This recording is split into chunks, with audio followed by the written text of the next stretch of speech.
విద్యుత్ నగర్ ను తెల్లాపూర్ సర్కిల్లో కలపాలన్న అంశాన్ని రాజకీయం చేయొద్దని తెల్లాపూర్ డివిజన్ కాంగ్రెస్ పార్టీ అధ్యక్షుడు చిలకమారి ప్రభాకర్ రెడ్డి వర్కింగ్ ప్రెసిడెంట్ తెలిచల రవీందర్ రెడ్డి అన్నారు. బీఆర్ఎస్ పార్టీ చేపట్టిన రిలే నిరాహార దీక్షను తాము వ్యతిరేకించడం లేదని, ఈ సమస్యను పార్టీలకు అతీతంగా పరిష్కరించాలన్న ఉద్దేశంతో ముందుకు వచ్చామని తెలిపారు. ఈ క్రమంలో స్థానిక కాంగ్రెస్ నాయకులపై అసత్య ప్రచారం చేయడం తగదని హెచ్చరించారు. హైదరాబాద్ అభివృద్ధిలో భాగంగా తెల్లాపూర్ మున్సిపాలిటీని జీహెచ్ఎంసీలో కలపడం ఆనందకరమని పేర్కొన్నారు. భారతీనగర్ డివిజన్లో వార్డు మెంబర్లు ఉండడం, ఆన్లైన్ సేవల ద్వారా ప్రజలకు పనులు సులభంగా జరుగుతున్నాయని, ఎంఐజీ అభివృద్ధి కోసం పార్టీలకు అతీతంగా పోరాడేందుకు కాంగ్రెస్ సిద్ధంగా ఉందని స్పష్టం చేశారు. ఈ ప్రెస్ మీట్ లో కాంగ్రెస్ నాయకులు, కార్యకర్తలు, ఎంఐజీ ఫేజ్ 2 నివాసితులు పాల్గొన్నారు. ఇక్కడ కూడా ఇన్ఫర్మేషన్ లేదు, ఇది సత్యము.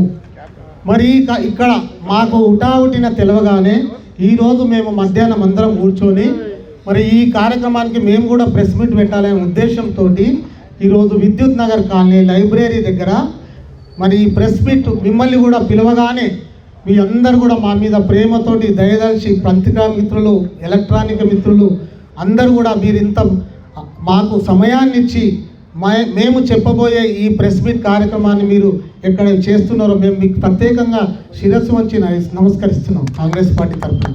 మరి ఈ కార్యక్రమంలో పాల్గొంటున్న పేరున సమయం ఎక్కువైపోయింది కాబట్టి పేరు చెప్పకుండా మిత్రుడు రవీందర్ గారు, అదేవిధంగా మాజీ కౌన్సిలర్, కాంగ్రెస్ పెద్దలు, మాజీ ఉప సర్పంచ్, సొసైటీ అధ్యక్షులు అందరూ, కాలనీ వాసులు అందరూ కూడా, మరి డిసిసి మరి నాయకులు అందరికీ కూడా ఈ కార్యక్రమం ఇచ్చేసిన అందరూ కూడా హృదయపూర్వక నమస్కారాలు తెలియజేస్తున్నాం. మిత్రులను దయచేసి ఒక 5-10 నిమిషాల్లో నేను ముగిస్తాను. మిత్రులను అందరూ అన్ని విషయాల మీద మాట్లాడారు కాబట్టి మీ అందరికీ తెలుసు.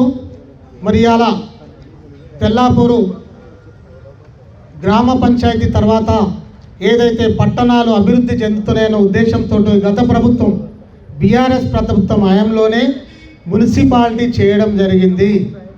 మరి మున్సిపాలిటీ 5 సంవత్సరాల తర్వాత ఈ ప్రాంతం అంతా కూడా హైదరాబాద్ ఎక్కడైతుందో హైదరాబాద్ మన తెల్లాపూర్కే వస్తుంది. మన చుట్టుపక్కల ఓఆర్ఆర్ చుట్టుముట్టు భాగ్యనగరము అతి వేగంగా అభివృద్ధి చెందుతుంది. ఇక్కడ హైరేజ్ బిల్డింగ్స్, రకరకాల గేటెడ్ కమ్యూనిటీస్ ఇవన్నీ కూడా రాబోతూ ఉన్నాయి.